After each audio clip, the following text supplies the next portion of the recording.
తాకట్లో ఉన్న మీ బంగారాన్ని విడిపించి ఆ రోజు ఆన్లైన్ రేటుకి కొంటాం. Sharma gold company. పహల్గామ్ ఉగ్రవాద దాడికి భారత్ బదులు చెబుతోంది. ఉగ్రవాదులను ఏరివేసే క్రమంలో భద్రతా బలగాలు ఆపరేషన్ మొదలుపెట్టాయి.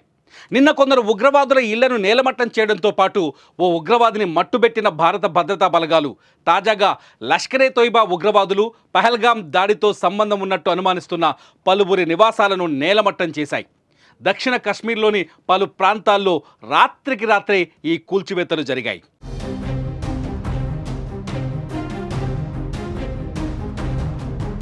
ఆపరేషన్ ఉగ్రవాదుల ఏరివేతలో భాగంగా పోపియన్లోని చోటీపొరాకు చెందిన లష్కరే తోయిబా టాప్ కమాండర్ షహీద్ అహ్మద్ కుట్టే ఇంటిని అధికారులు కూల్చేశారు.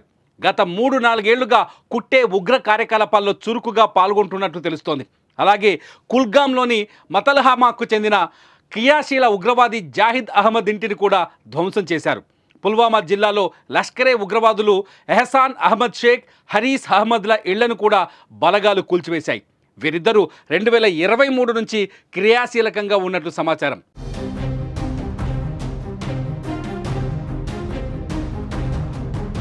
పుల్వామాలోని ముర్రాన్ ప్రాంతంలో పహల్గామ్ దాడి అనుమానితుడు అహసాన్ ఉల్ హక్ షేక్ ఇంటిని పేలుడు ద్వారా ధ్వంసం చేశారు. ఇతను 2018లో పాకిస్తాన్లో ఉగ్రవాద శిక్షణ పొంది ఇటీవలే లోయలో తిరిగి ప్రవేశించినట్లు నిఘా వర్గాలు గుర్తించాయి.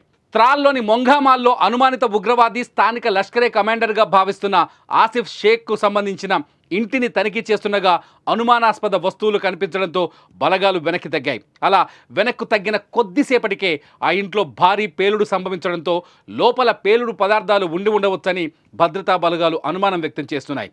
దీంతో పాటు పహల్గామ్ దాడిలో కీలక పాత్ర పోషించాడని అనుమానిస్తున్న లష్కరే తోయిబా ఆపరేటివ్ ఆదిల్ ధోకర్ అలియాస్ ఆదిల్ గూరీ ఇంటిని కూడా కూల్చివేశారు. ధోకర్ 2018లో చట్టబద్ధంగా పాకిస్తాన్కి వెళ్ళి అక్కడ ఉగ్ర శిక్షణ పొంది గతేడాది తిరిగి వచ్చాడని, అప్పటి నుంచి నిఘా సంస్థల రాడార్లో ఉన్నాడని అధికారులు తెలిపారు. పహల్గామ్ దాడికి ప్రతీకారంగానే భద్రతా బలగాలు ఈ కఠిన చర్యలు చేపట్టినట్టు తెలుస్తోంది. రానున్న రోజుల్లో ఉగ్రవాదులను ఏరివేసే క్రమంలో మరిన్ని దాడులు ఉండవచ్చని భద్రతా బలగాలు చెబుతున్నాయి.